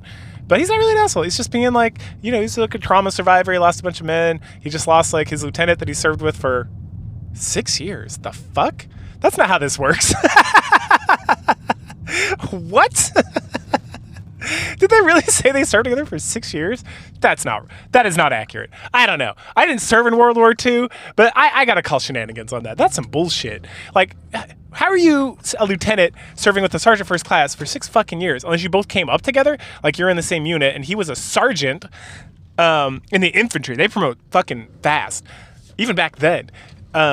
Like, literally, you're like, you show up to the army, and it's like less than a year later, and you're a corporal. Like, get the fuck out of here. like 6 years? Get the fuck out of here. There's no way. He'd be a captain, especially in World War II. Like, people are dying all the time. You're promoting people like crazy. Anyway, that's some stupid bullshit. 6 years. That, absolutely not. Anyway, we learned that because the boys are toasting Turner. Pearson comes over, spoils the fun. Corporal Daniels is going to tell Sergeant First Class Pearson, what's up? Like, in what army? The fuck? Oh, man. Activision's going to spend, maybe not during this game, but shortly thereafter, billions of dollars on fucking diversity, inclusion, and equity bullshit that all it does is ruin your game. And they couldn't, like, I would have taken a lunch break. Like, if you'd got me lunch for a couple days, I could have advised you on military fucking shit that went down. Like, are you fucking kidding me? Like, it's some stupid bullshit. God damn. Maybe it was already there at that point. Anyway, so like later on that day, everyone's still freezing. They're still cold, huddled around in this little trench and talking about they wish they had socks and shit. And then Pearson comes up and he's like, hey, take that ammo can over there. And, Corporal Daniel says the right thing. He says, Sergeant, if we take that, we won't have ammo here. And he's like, do what I fucking say. And you're like, all right, Roger. I stated my inquest, and you said, shut the fuck up. So, all right, let's do this. So after we deliver the ammunition, we see some Kruts walking around the forest. And one of the soldiers you're with in this other trench, like soldier number 6, because, he's going to die, so he doesn't need a name. This game does a weird thing with that, by the way. I feel like the previous Call of Duty games, like we're talking about the older ones, like the original Modern Warfare, World at War and stuff, like any soldier you look at is going to have like a name and a rank. And sometimes that rank changes, which is very interesting. I feel like they kind of got lazy here. Because sometimes soldiers have ranks and names, and sometimes they just don't. And there's like, it's just like random. Sometimes it'll just be like soldier. And it's like, you don't want to throw like a Private Martinez on this guy or something. Like, I really feel like it's not, you're going to already program soldier in there. Just make up some fucking names and ranks. Like, just keep it low. Keep it like specialist. That's another thing. You don't see any specialists in these games. During World War II, this might be off. Definitely tech sergeants, which is what IELO is, because you'll see it with the T, which is like kind of like more of an expert. If I remember correctly, they discontinued most of the specialist ranks in the United States Army in like 83, I want to say, because it used to go up to E8. Now E4 is specialists. And so instead of having like everyone at E4 be a corporal like they do in the Marine Corps, it's most people are specialists, and then when you're promotable to sergeant, which is E5, then they will make you a corporal generally these days. When I was enlisted back in the day, there was being a corporal, unless you were like a combat arms guy, like a tanker or infantry, was like not really a thing. Because I pushed for it once, and I essentially got told to go fuck myself. Anyway, but I think I can't remember if they instituted the specialist ranks before or after World War II, so I'm going to hold my tongue on this. But I'm pretty sure they had them, and it was more like a junior warrant officer, if you're familiar with any of that stuff. I'm not going to go into it here necessarily, but you can look that shit up. Okay, anyway, where was I? Checking notes. Oh, okay, yeah. And so we kill those Krauts, and then one of these guys mentions the 88th. Like, how'd they get past the 88th? That doesn't seem right. And it's not right because we now get attacked. Boot from boo. Oh yeah, and so it's like, fuck, we gotta tell them there's Krauts getting through. So we run back to the control tent to literally inform Pearson about what's going on, and instead we see a black guy. And so everyone gets distracted with that. Like, we're literally walking up and we tell Aila we gotta talk to Pearson because shit's happening, and he's like, let's go tell him. We walk in and like, whoa, what's this? What is this thing? And I was like, damn. Now, I feel like I went pretty hard in the paint with this. Now, from my understanding, there were segregated units during World War II, so having a black guy in like a unit with a bunch of white guys would be kind of confusing. But Daniels is from Texas, which at the time had lots of black people, and was not as racist as people like to pretend it was. Especially out in the country, it was kind of like whatever. And then Aila was from the fucking Bronx, which it's completely integrated at this point as far as I am tracking. Like, people are hanging out, going to schools. I don't know, maybe not. Anyway, he's also Italian, and Italians and black guys have always had like good connections. Like, don't let anyone tell you otherwise. Like, talking to my rest in peace uncles and grandparents, Nanu and stuff. Like, because it was like people treated us when we immigrated here worse than they treated black people, especially in the Northeast. So like we had to like turn. That's the whole reason the mafia got like really kicked off in like New York, Chicago, New Orleans, stuff like that. It's because we had to like defend ourselves. But like in certain areas, like in New York, for example, like you had like these groups of black people, and then the Italians, because we were also poor, as the Sicilians, we'd be living next to each other, and we would like, hey, let's help each other out, and then we did. Like, it wasn't all sunshines and rainbows, but you talk to like, a lot of them are dead, but that older generation, and they were like much more friendly with, like, it was like them versus the whites. The Bianchi, as my Nanu would always say. Fuck them. Fuck the Bianchi. Anyway, okay. Also, Italians were put in concentration camps, so more history for you. Anyway, so Howard's he's a dope guy. He's an engineer, and then we completely forget about all the trouble that we're in because there's a black guy here, and we talk about attacking forward through Ardennes to get to the Rhine, so we can push into Berlin. And at that point, our artillery fires off, so everyone has to run and hide and whatever. Our CP gets destroyed, and so we have to go to the old CP to get a new radio so we can call in help. There's a little bit more racism towards Howard because he's an engineer and he's got to fix that radio. And then, essentially everyone's like, all right, everybody, that's enough racism for this game. We don't want to push it too hard. We are Activision. And when we finally get the radio set up and we call it in, we go back like an hour or two, and now we're flying in a Thunderbird, I think is what they're called. Which is an old World War II fighter plane, and we're with a whole crew, there's a lot of fucking planes in the sky, and we're escorting a ton of bombers to like this area just to like bomb the shit out of the Germans. And so then we get like a little flying game, and it's poetious, and we just fly around with our crew and like shoot things down, and like the air crew is much more competent than the ground troops could ever be, because as I mentioned previously in this game specifically, because it's newer, so there's like no excuse. While like I'm playing World at War, or like the old Call of Duty games, and like if my companions aren't doing shit, it's like, well, you do what you can with what you got. Here it's like, okay, there's literally Germans shooting a guy from behind, or like walking right in front of all my troops and then getting to me and stabbing me in the back. And I turn around as I'm dying, and there's like Alo, Stiles, Turner, just like staring at me, and the German who's like cutting me in pieces. And it's like, thanks, motherfuckers. But this, no. So like you get like, you have two, is it two? I think there's two skirmishes with planes trying to defend the bombers. Maybe there's three. And if you get like really caught up trying to hunt down like one plane, you will notice that all the other planes got shot down. So you have to do shit. And the bombers all got machine guns on them too. That's what something to also remember. So as they're just flying around trying to hit the bombers are fucking them up real good. Once we finish that, a few of the planes veer off their original course to come help out because we called them in, and now we're back. So we go back to Daniels, and they're in a lot of trouble because essentially we call it in, and then we go back in time a little bit, and then we come back to present, and now we're flying forward. we fight and fight. Air support comes in. We get a call air support in. That's cool. And then Pearson calls in a close airstrike, which is like fucking crazy. And so somehow, even though they're dropping bombs like on us to kill the Germans that are also on us, we like barely survive and make it out of there. So that's pretty great.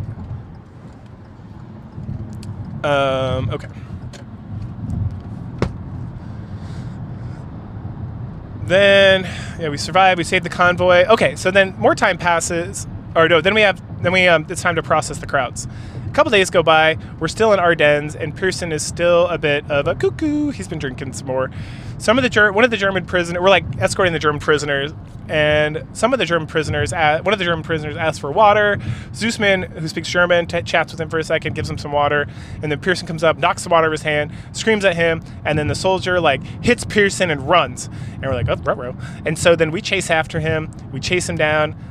We almost shoot him because there's a whole like very mini thing where it's like Pearson's like attitude is starting to rub off on like the troops, and so Corporal Daniels is starting to get a little more antsy as well. But Zussman's like his moral center and is like, hey motherfucker, don't shoot him, that's not worth it. And he's like, yeah, you're right.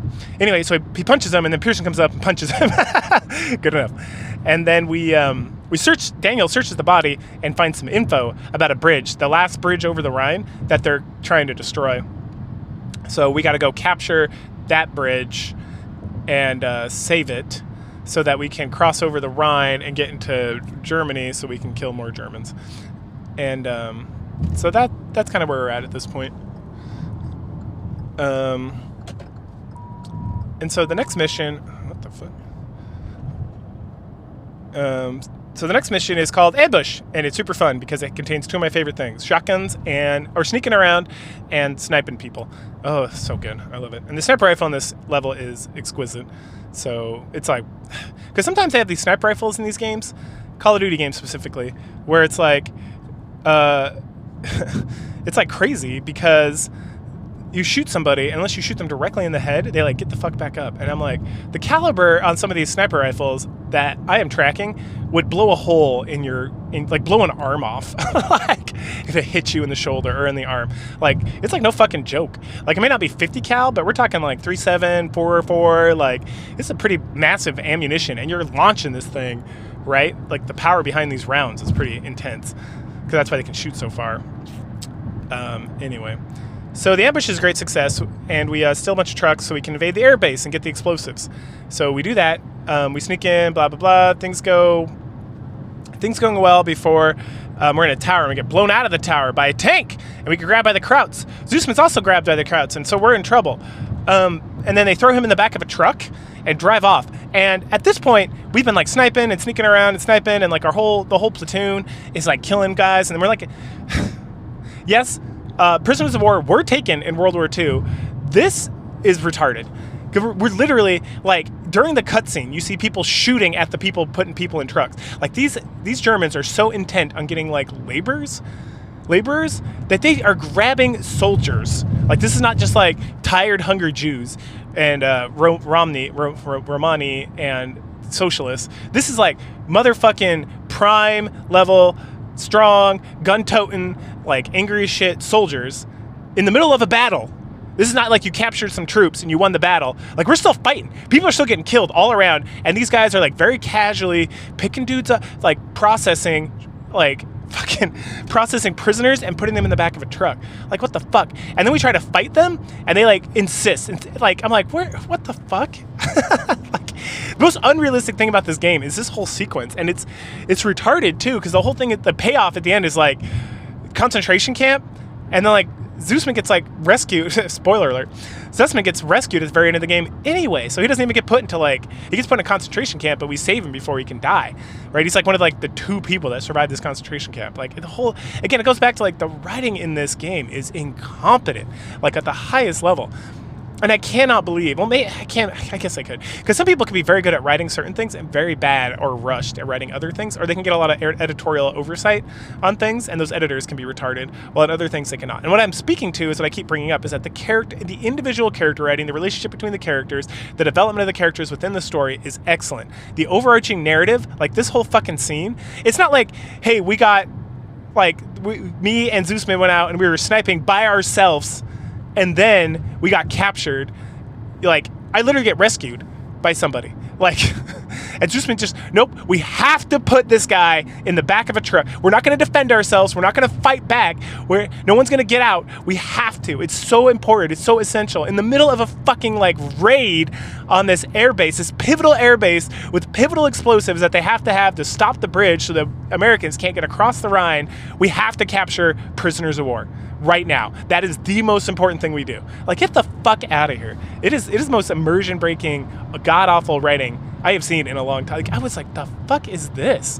And then, right afterward, it leads to this fucking awful cutscene. Well, that's the thing, the cutscene's not bad, but it's like, it's awful because of how we got here. Which is like, we have all these American soldiers lined up, and Zusman, like, takes off his, like, dog tags because he's Jewish, and, like, throws them behind him, right? He's like, do, and, like, pushes him into the ground, right? And then since he can speak German, like, this German guy, this, like, and it's like, this mustache-twirling Nazi, right? With, like, he could not look more like a cartoonish villain in, like, a semi-realistic game. Comes up and he, like, blah, blah, blah, blah, blah, to, like, this American guy who just, like, stares at him, and he's like, you're not going to respond, I'm going to kill you. And it's like, motherfucker, he doesn't speak German. The fuck is wrong with you? That's the thing. It's just, like, cartoonishly evil. And then Zusman talks to him in German, and they hit him, and they throw him on the trains, and they drive off to the labor camp, obviously. And I'm just like, this whole scene means nothing, because the fact that any of these guys is here is retarded. Right? It's not like Zusman was out doing, like, a patrol. Like, all you had to have was Zusman and Daniels off on their own doing a patrol or doing, like, a recon mission, and the exact same thing, knocked out of a tower, and then, oh, and there's a whole fucking chase scene with the Jeep, which is stupid too, because you end up killing all these, and, like, there's, like, 2 guys in the back of this truck, and you are so intent on, like, you keep ramming this truck, and then they send, like, 15 Jeeps to stop you so they can kidnap one guy. There was one guy in the back of this truck, because it's so fucking essential that you get this random private in the United States. Like, it's not like a political prisoner. It's like some general. It's like if it was General Daniel, not Daniels. What the fuck's his name? The general, or even like Sergeant Class Pearson, someone who might have some intel or something. It's like just this random fucking private. Like, we're gonna sacrifice tens of German soldiers so we can put this one motherfucker into a German prison camp, and you line them all up and you kill one of these soldiers anyway. So it's like, the fuck, man. It's terrible. The writing is so bad. It is, like, offensively bad. Anyway, so chase after him. We wreck the Jeep. We kill, like, tens of Germans so they can keep prisoner of war this one guy. And then as we're laying there, like, almost dead from, like, this crazy thing, Pearson's like, you're lucky I don't court-martial you and kill you right here. And he almost does. He almost put his pistol and kills us for disobeying an order. But Styles and Aiello show up. 12 hours later, oh, that's it. Yeah, the mustache twirling dude, blah, blah, blah, Zeus Matas dog tags. Okay, 8 weeks later. So 8 weeks. 8 weeks later. Daniel is still, like, hung up about this whole thing. He's worried about Sussman. Davis, that's his name. Colonel Davis comes to visit. And he's like, hey, man, you were not going to court-martial. In fact, you're getting honorable discharge. We're going to give you a Bronze Star. Like, you did a great job. You hurt yourself. And you found that integral... Again, so then the game can't even, like, keep straight its story. So the Germans... Goddamn. It makes me so angry because it doesn't make any fucking sense. Like, no one read this and was like, that is terrible writing. So the Germans sacrifice all these people. They sacrifice their mission to blow up the bridge, which turn it around on the American side. The colonel, this guy's getting a fucking Bronze Star, which is like this Bronze Star falls like directly under a fucking Medal of Honor. All right, this is like an incredibly prestigious, and you're giving it to a corporal. No corporal's getting a fucking Bronze Star. So you're giving this fucking corporal that what he did was so momentous.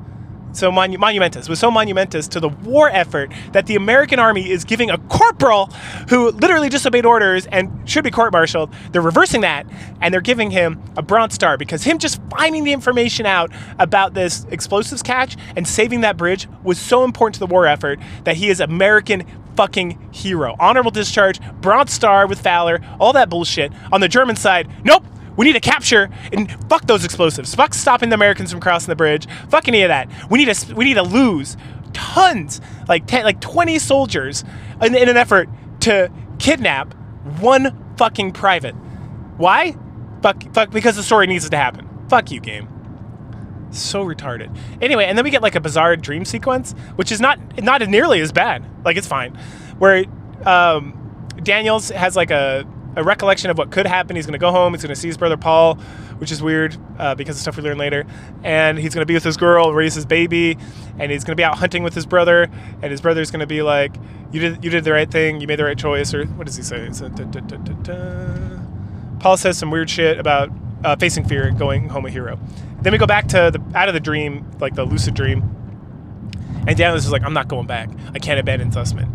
We promised to be with each other till the end." And then 3 months later, so now it's been 5 months since poor Zussman's been in like labor camp for absolutely no fucking reason. And Daniels has decided he has to be let back in to the unit to fight and save his friend. So he heads back. He gets stopped by Styles and Aiello before he can talk to Pearson because Pearson's fucking drunk. Daniels tells Pearson he knows about Kasserine and everything that he did. He gets punched in the face for it. And then Pearson confesses that, no, you don't know what the fuck happened in Kasserine. What happened in Kasserine was that this is excellent. Again, this is excellent character. This is like complete opposite of the Sussman thing. Excellent writing. Pearson is drinking and he's sad and he's messed about Turner because they've been serving together for 6 years. And what happened in Kasserine and why Pearson is so dedicated to following orders is because he had troops and they needed to be saved and he was ordered to leave with the guys he got. And he disobeyed those orders, went to save those guys and lost everybody but himself and like maybe a couple guys. He lost like everybody. So if he had just obeyed fucking orders, so many of his like troops would be alive. So him disobeying orders led to the death of a bunch of guys. And that is how you write a good character and a good reason for something to happen. Why this guy is such a hard ass about this. Because he cares about his troops so much, but he understands that like you are a cog in the fucking machine. You have to obey orders. Disobeying orders leads to people dying. Literally. And he's lived that for himself, and he's got trauma based on that, and it's so good, and it's such good writing, and it's a complete opposite of the whole concentration camp bullshit. Oh, it's so fucking good. Anyway, so then he's like, "Get the fuck out of here before I do something." And he punches Daniels, and he's about to punch him again, but then Daniels pulls out his honorable discharge with the Bronze Star that Colonel Davis already signed, and he tears it up. He's like, "We got to get my buddy out." Pearson's like, "All right, motherfucker. But you listen to every fucking thing I say. Do not disobey." And then, okay. So now we got to take this bridge over the Rhine that they were going to blow up so we can get into Berlin. I don't know if this is the same bridge they were going to blow up before or this is like a new bridge. I feel like it's supposed to be the same bridge. So we hit the bridge and we hit it hard. We take the tower. And then the bridge actually gets bombed by planes, so it's like so much for the explosions, I guess. But it doesn't really seem to matter, to be completely honest, because the bridge holds. And so, cool, sounds good.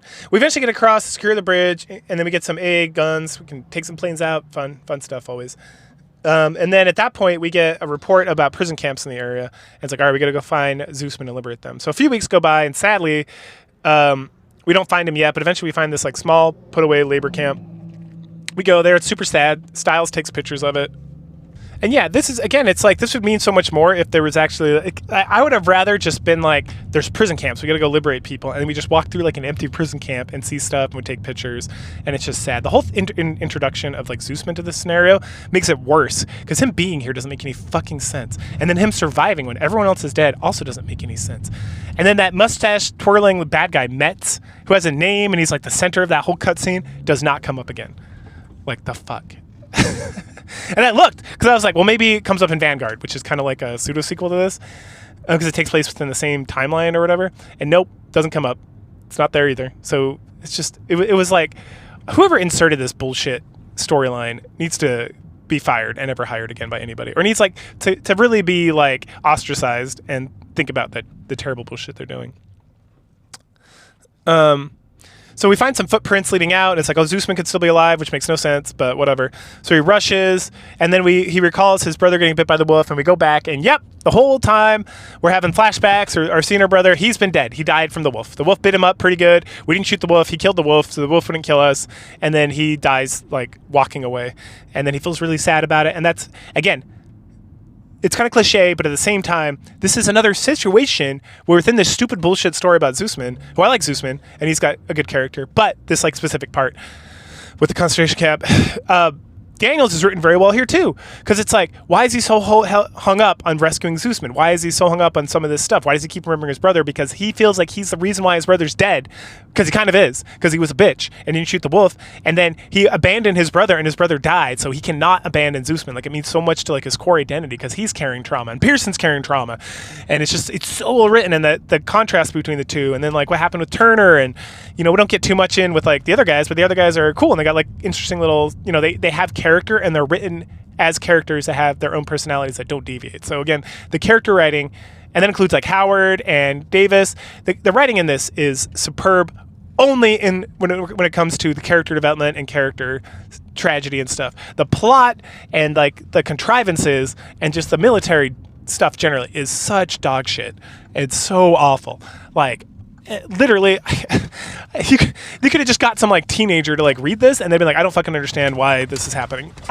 like I thought, and not just like some Joe Blow teenager. I just go to like a creative writing class and find like me when I was 16, or like the people who are much better writers in that creative writing class than me, and just be like, hey, can you read this and tell me what you think? Like your niece or nephew or something, to these writers, and be like, hey, does this make sense? And they're going to be like, no. And you're like, okay, thanks for checking that for me. I obviously have no clue what the fuck I'm doing. Lord Christ. All right. Anyway, so we get that story, and then we find Zeusman, and holy shit, he's alive! At least for now. We kill the German who's going to kill him. I think he's the only one who survives. And then 3 weeks later, Colonel Davis is giving a speech to everyone as they're heading home, and the boys all hug each other, and, Alo is retarded, like he should be, as he's like some Guido from the Bronx. Again, good character writing. Styles is good. They're all good. Pearson and Daniel say like goodbye, and then we get and then again they're saluting sergeants, which that's an Air Force thing. Like, Jesus Christ, like no one's saluting fucking sergeants. All right. Well, maybe as a joke, but still, they look like they're taking it seriously. So 2 weeks later, Daniels is back in Texas. All right, he talks to Zeusman. They say they're never going to see each other again, but if you ever come up to Chicago or down to Texas, it'll be good. Again, they like hug it out essentially. And Daniels feels like he's made amends for his brother dying, which is excellent. Again, excellent character rating, excellent kid. 2 weeks later, Daniels is back in Texas.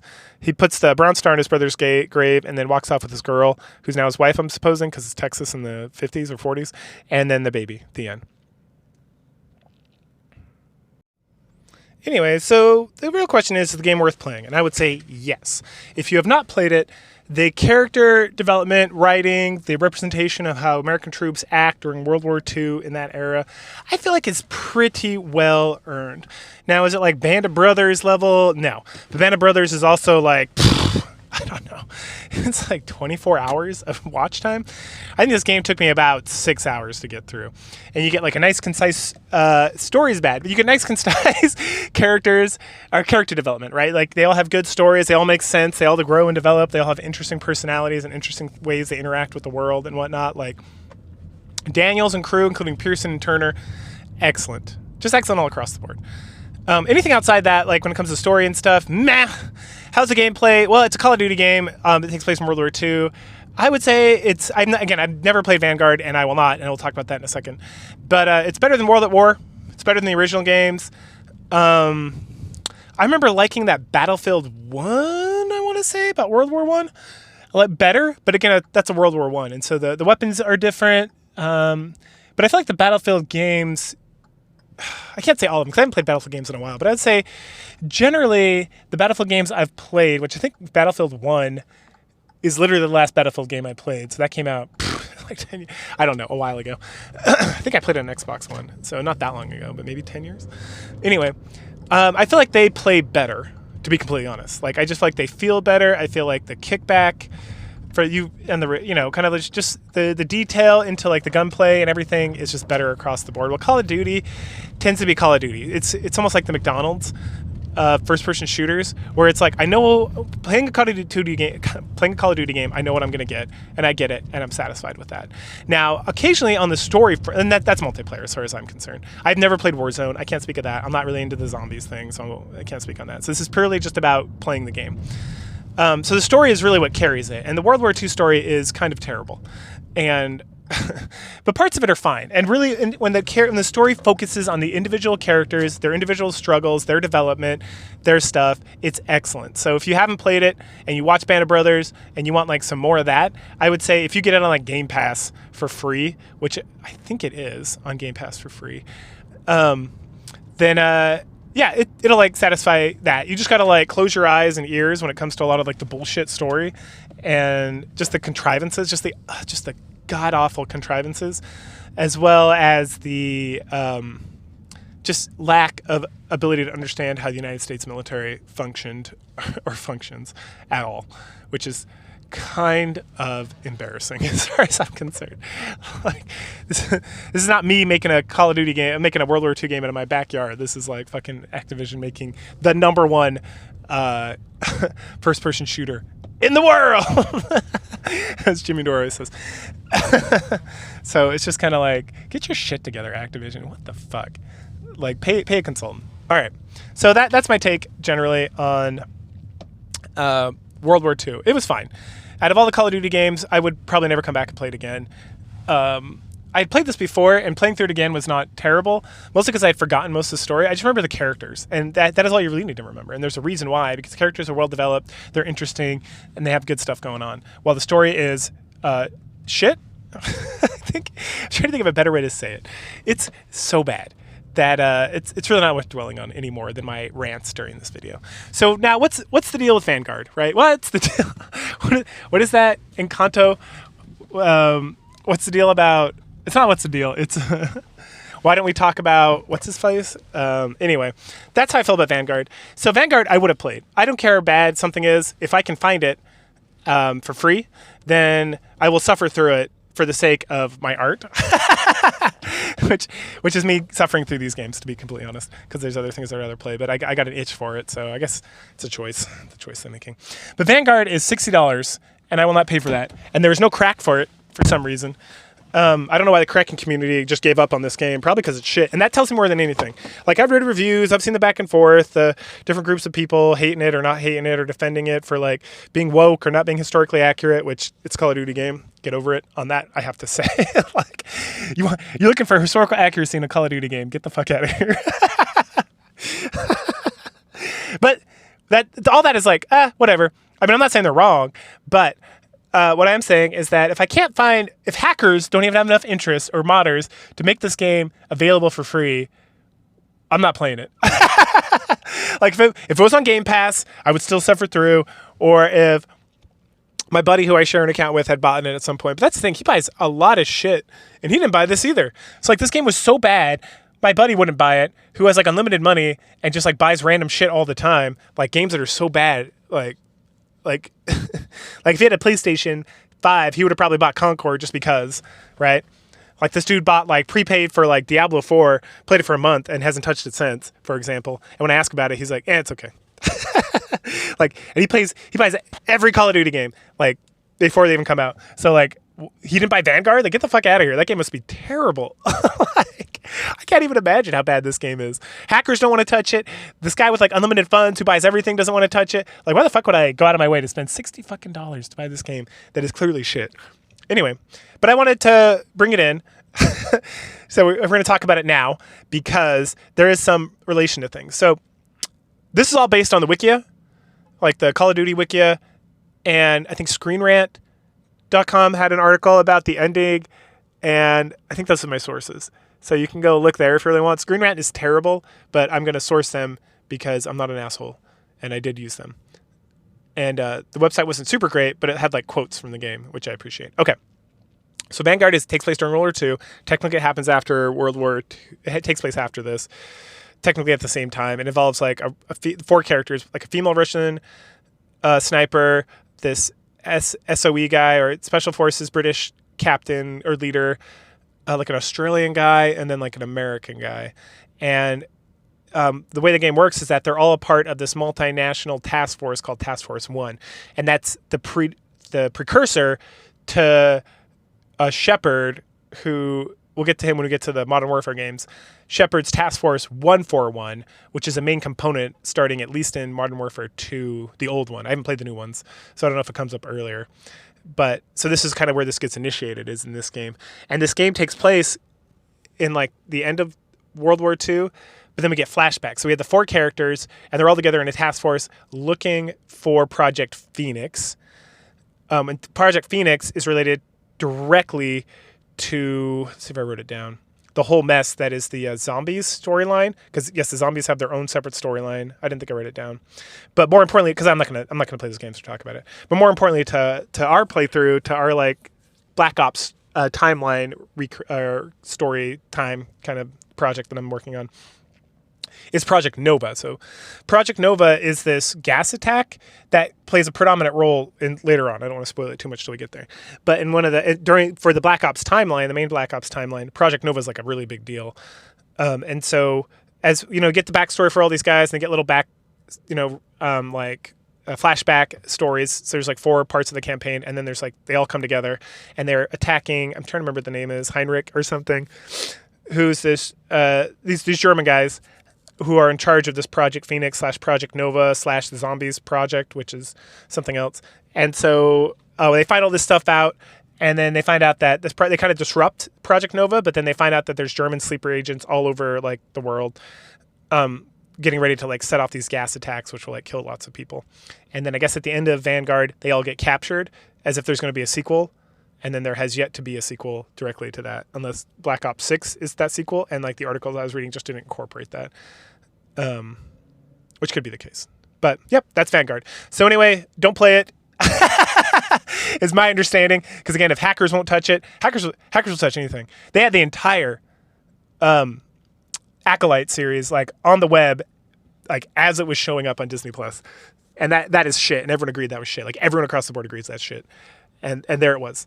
But they won't even touch Vanguard. Like it's on there if you want to try to crack it yourself. But the game came out a while ago, and people are just like, "Fuck that game." I'm not even gonna attempt it. It's not worth it. So there's no reason for you to attempt it either. Okay, so don't play Vanguard. World War II. Play that if you like good character development. You like Band of Brothers, and you just like the World War II. Don't play it if you like World War II. Play World at War or the original Call of Duty games, because the story in this is gonna make you very angry because it's bullshit and terrible. But if you like good character development and you like kind of like the good old American try hard kind of thing, then it's definitely for you. All right, cool. Next up will be World at War, which is directly leads right into Black Ops 1. So we got to go through all this World War II stuff to kind of lead into this. And World at War is like the oldest.